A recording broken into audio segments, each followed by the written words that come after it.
Bayangkan kalau suatu hari nanti sistem pembayaran pensiun yang selama bertahun-tahun Bapak Ibu kenal ternyata benar-benar berubah. Bukan sekadar soal nominal naik atau turun, bukan hanya soal tanggal pencairan, tetapi cara dana pensiun itu sendiri dikumpulkan, dikelola, sampai akhirnya dibayarkan kepada para pensiunan PNS, TNI, Polri, termasuk janda dan duda penerima pensiun. Nah, inilah yang sekarang mulai ramai dibicarakan. Pemerintah disebut terus mengkaji skema dana pensiun yang dinilai perlu disesuaikan dengan perkembangan ekonomi, meningkatnya jumlah pensiunan, tekanan APBN, dan kebutuhan untuk menjaga kesejahteraan para pensiunan dalam jangka panjang. Lantas, kenapa skema yang sekarang berjalan dianggap perlu dirombak? Kenapa muncul pembicaraan soal sistem fully funded? Apakah skema lama sudah tidak sanggup dipertahankan? Dan yang paling penting, apa alasan sebenarnya pemerintah mempertimbangkan perubahan besar ini? Assalamualaikum warahmatullahi wabarakatuh. Sahabat pensiunan dimanapun Bapak Ibu berada. Semoga hari ini Bapak Ibu selalu diberikan kesehatan, ketenangan, umur panjang, dan tentunya rezeki yang dimudahkan. Kembali lagi bersama kami di Info Pensiunan ASN, tempat kita membahas berbagai informasi yang berkaitan dengan pensiunan, baik pensiunan PNS, TNI, Polri, maupun para penerima pensiun janda dan duda di seluruh Indonesia. Informasi kali ini sangat penting untuk disimak sampai selesai, karena yang akan kita bahas bukan hanya persoalan kenaikan gaji pensiun bulanan, melainkan sesuatu yang jauh lebih mendasar, yaitu alasan mengapa skema penghasilan dan sistem dana pensiun dinilai perlu dievaluasi dan bahkan dirombak. Dalam informasi yang dipublikasikan pada 1 Juli 2026, dibahas 6 alasan mengapa skema pensiun PNS, TNI, Polri, termasuk penerima pensiun janda dan duda, dianggap perlu segera dibenahi. Jadi Bapak Ibu jangan buru-buru menarik kesimpulan bahwa perubahan ini otomatis berarti pengurangan hak pensiun atau sebaliknya langsung berarti kenaikan besar. Yang sedang dibahas adalah bagaimana sistem pensiun ke depan dapat dibuat lebih adil, lebih kuat, lebih berkelanjutan, dan tetap mampu memberikan perlindungan ekonomi bagi para pensiunan dalam jangka panjang. Pemerintah pada dasarnya terus berupaya meningkatkan kesejahteraan para pensiunan. Tujuan utamanya adalah menciptakan kepastian ekonomi setelah seseorang selesai menjalankan masa pengabdiannya sebagai aparatur negara maupun anggota TNI dan Polri. Setelah puluhan tahun bekerja, tentu setiap orang berharap masa pensiun tetap bisa dijalani dengan aman, kebutuhan pokok tetap terpenuhi, biaya kesehatan dapat ditanggung, kebutuhan keluarga tetap berjalan, dan penghasilan bulanan tidak kehilangan nilainya begitu saja akibat perubahan kondisi ekonomi. Persoalannya, kondisi ekonomi tidak pernah diam. Harga kebutuhan bergerak, inflasi berubah, biaya kesehatan meningkat, kebutuhan rumah tangga bertambah, dan nilai uang juga berubah dari tahun ke tahun. Karena itulah semakin banyak pihak menilai bahwa skema penghasilan pensiunan yang selama ini diterapkan memang layak untuk dikaji kembali. Bukan semata-mata karena sistem sebelumnya salah, melainkan karena sistem yang dirancang untuk kondisi masa lalu belum tentu akan selalu cocok dengan kondisi ekonomi beberapa puluh tahun ke depan. Apalagi pada 2026, persoalan inflasi, peningkatan kebutuhan hidup, biaya obat, obatan, pangan, listrik, transportasi, hingga kebutuhan keluarga menjadi perhatian besar masyarakat. Maka pembahasan mengenai reformasi sistem dana pensiun muncul sebagai salah satu jalan untuk menciptakan sistem yang lebih relevan dengan perkembangan zaman. Harapannya, sistem baru nantinya bukan hanya mampu membayar pensiun hari ini, tetapi juga sanggup menjamin pembayaran kepada generasi ASN yang akan memasuki masa pensiun bertahun-tahun bahkan puluhan tahun ke depan. Jadi, kalau kita sederhanakan, pembahasan reformasi dana pensiun bukan hanya bicara tentang berapa rupiah yang diterima seorang pensiunan bulan depan. Ini bicara tentang bagaimana negara memastikan dana tersebut tetap tersedia, berkelanjutan, dan tidak menjadi beban yang semakin berat hingga akhirnya mengganggu kemampuan pemerintah membiayai kebutuhan masyarakat lainnya. Nah, dari sinilah kita masuk ke 6 alasan utama yang menjadi dasar pembahasan perubahan skema tersebut. Alasan pertama adalah beban APBN yang terus meningkat. Bapak Ibu perlu memahami bahwa sampai saat ini pembayaran pensiun PNS masih berkaitan erat dengan sistem yang dikenal sebagai pay as you go. Dalam sistem ini, manfaat pensiun dibayarkan melalui anggaran negara setiap tahun. Sederhananya, ketika pemerintah menyusun APBN, pemerintah juga harus menyediakan anggaran untuk membayar kewajiban pensiun kepada para penerima manfaat. Selama jumlah pensiunan relatif terkendali, sistem seperti ini mungkin masih dapat dikelola dengan lebih mudah. Tetapi, ketika jumlah pensiunan terus bertambah dari tahun ke tahun, otomatis nilai anggaran yang harus disediakan juga ikut membesar.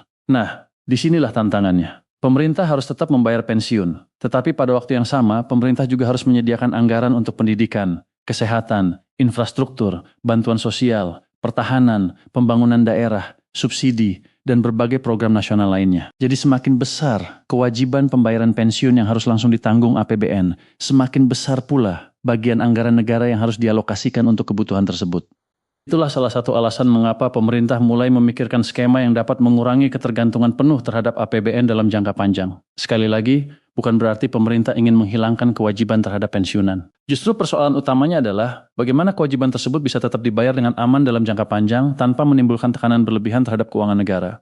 Masuk ke alasan kedua, yaitu jumlah penduduk lanjut usia yang semakin banyak. Indonesia perlahan mulai memasuki kondisi yang sering disebut sebagai aging population. Artinya, jumlah masyarakat berusia lanjut mengalami peningkatan. Hal ini sebenarnya juga dapat dilihat sebagai keberhasilan pembangunan, karena harapan hidup masyarakat semakin panjang. Akan tetapi, dari sisi sistem pensiun, peningkatan jumlah lansia membawa konsekuensi yang harus dipersiapkan sejak sekarang.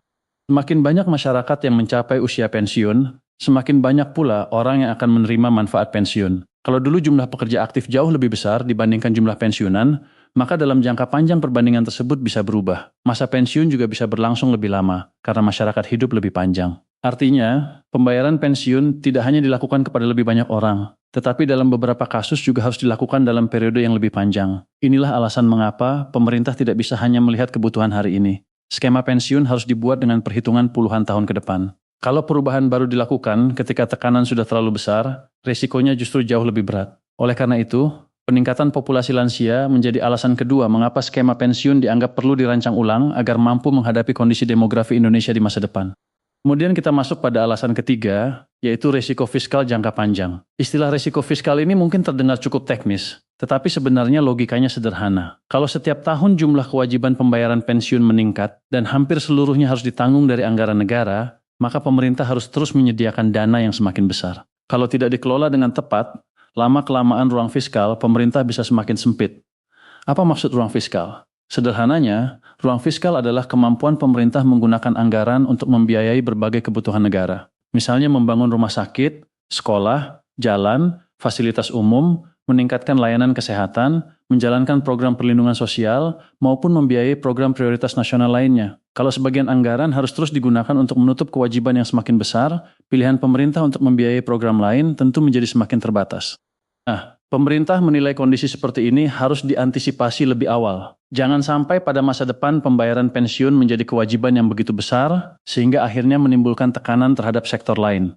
Maka reformasi pensiun dibicarakan sebagai bentuk pencegahan. Sistemnya ingin diperkuat sekarang supaya beberapa tahun atau beberapa puluh tahun mendatang posisi keuangan negara tetap sehat dan hak para pensiunan tetap terlindungi. Selanjutnya kita masuk pada alasan keempat, dan ini salah satu poin yang paling banyak menarik perhatian, yaitu skema lama dinilai kurang berkelanjutan. Dalam sistem pay as you go, pemerintah memegang tanggung jawab yang sangat besar dalam menyediakan pembayaran manfaat pensiun. Karena itu muncul kajian untuk bergerak menuju mekanisme yang lebih berkelanjutan, salah satunya melalui sistem fully funded. Nah, istilah fully funded ini jangan langsung dipahami secara keliru.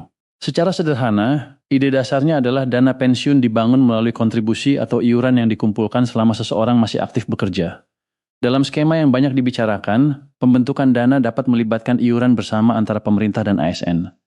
Dana tersebut tidak hanya disimpan begitu saja, tetapi dikelola dan dapat dikembangkan melalui investasi sesuai aturan yang berlaku. Kemudian hasil pengembangan dana itulah yang ikut menopang pembayaran manfaat ketika ASN tersebut memasuki masa pensiun. Jadi perbedaannya dengan sistem pay as you go terletak pada sumber dan pembentukan dana. Kalau pay as you go sangat bergantung pada anggaran pemerintah yang disediakan setiap tahun, sistem fully funded berusaha membentuk cadangan dana secara bertahap sejak masa kerja. Dengan begitu, saat seseorang pensiun, sudah ada dana yang sebelumnya dikumpulkan dan dikembangkan untuk menopang pembayaran manfaatnya.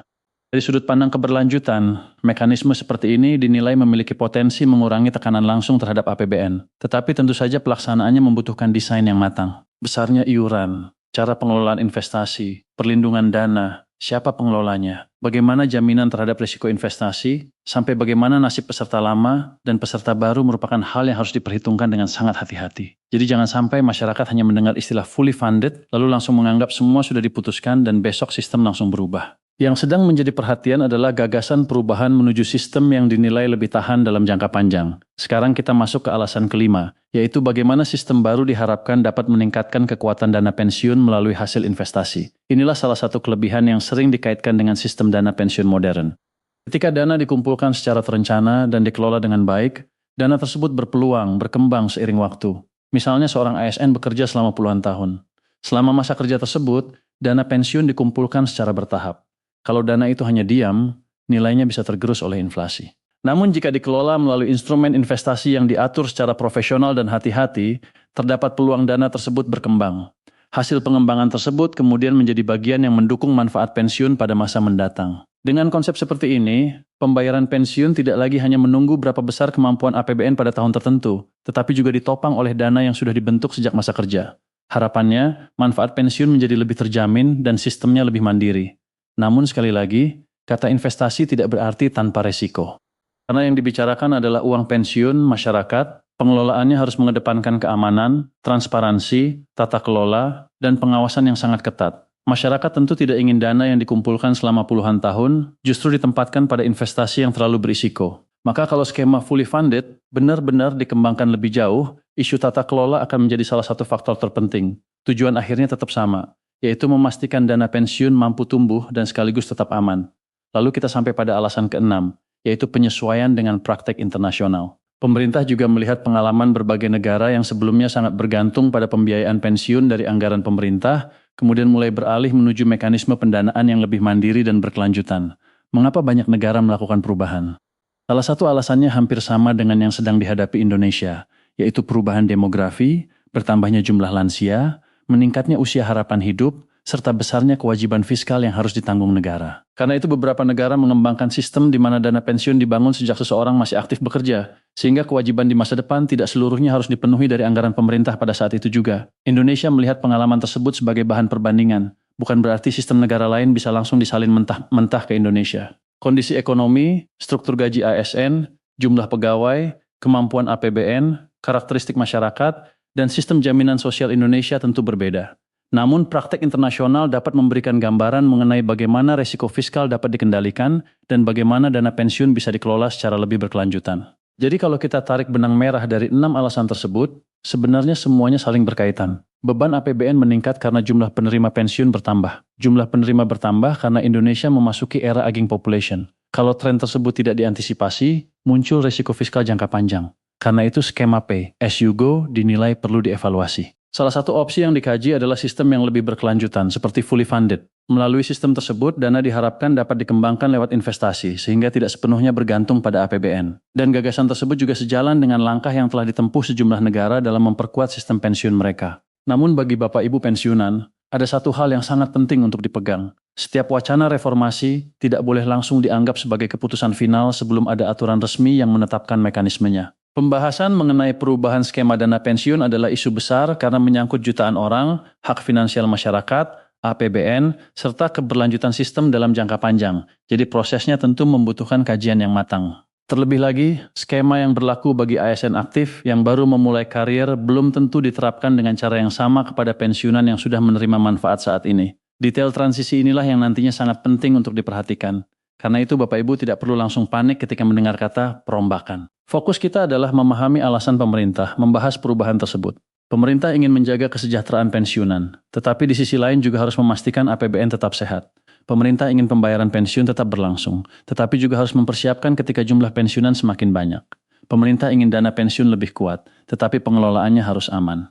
Jadi tantangannya bukan sederhana. Pemerintah harus mencari titik keseimbangan antara perlindungan hak pensiunan dan kemampuan keuangan negara dalam jangka panjang. Bagi pensiunan PNS, TNI, Polri, termasuk janda dan duda penerima pensiun, informasi seperti ini penting untuk terus diikuti, karena perubahan sistem pensiun bukan sesuatu yang dampaknya hanya terasa 1 atau 2 bulan. Kalau reformasi benar-benar dilakukan, dampaknya bisa berlangsung puluhan tahun. Karena itulah masyarakat perlu memahami informasi secara utuh, bukan hanya dari satu kalimat atau satu potongan judul. Jangan sampai istilah fully funded langsung dianggap berarti pemerintah berhenti membayar pensiun. Jangan pula menganggap setiap pembahasan otomatis berarti gaji pensiunan pasti naik besar. Yang jelas, tujuan yang disampaikan dalam informasi ini adalah membentuk sistem yang lebih adil, berkelanjutan, dan mampu menjamin kesejahteraan pensiunan di masa depan.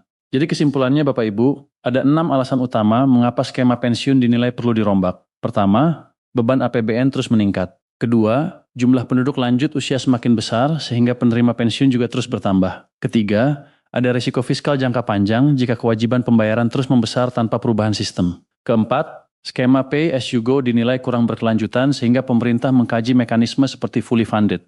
Kelima, sistem yang lebih modern diharapkan mampu mengembangkan dana pensiun melalui hasil investasi, sehingga manfaat di masa depan lebih terjamin.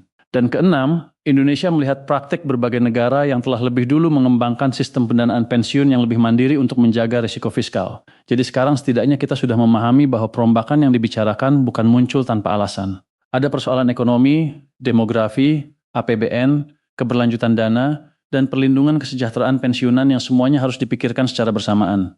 Kedepan, hal terpenting adalah terus mengikuti perkembangan aturan resminya. Jangan mudah percaya kabar yang belum memiliki dasar yang jelas, apalagi jika ada pesan berantai yang langsung menyebut nominal tertentu, tanggal pencairan tertentu, atau meminta Bapak Ibu mengisi data pribadi melalui tautan yang tidak resmi. Informasi reformasi pensiun harus dibedakan dengan informasi pencairan pensiun bulanan. Selama belum ada aturan resmi mengenai detail skema baru, kita sebaiknya memahami pembahasannya sebagai proses reformasi yang masih perlu terus dipantau. Semoga apapun kebijakan yang akhirnya diambil pemerintah benar-benar mampu memberikan rasa aman bagi para pensiunan, menjaga hak yang telah diperoleh setelah puluhan tahun mengabdi, dan sekaligus menciptakan sistem dana pensiun yang kuat sehingga generasi ASN berikutnya pun memiliki kepastian yang sama. Karena pada akhirnya, pensiun bukan sekadar angka yang masuk ke rekening setiap bulan. Di balik angka itu ada biaya hidup, obat-obatan, kebutuhan keluarga, kebutuhan rumah tangga, dan hasil pengabdian seseorang selama bertahun-tahun kepada negara. Maka wajar kalau setiap perubahan sistem pensiun selalu menjadi perhatian besar. Terus ikuti perkembangan informasinya, cek sumber resmi, dan pastikan Bapak Ibu memahami mana kebijakan yang sudah berlaku dan mana yang masih berupa pembahasan. Semoga informasi ini bermanfaat dan membantu Bapak Ibu melihat alasan di balik wacana perubahan skema pensiun dengan lebih jernih.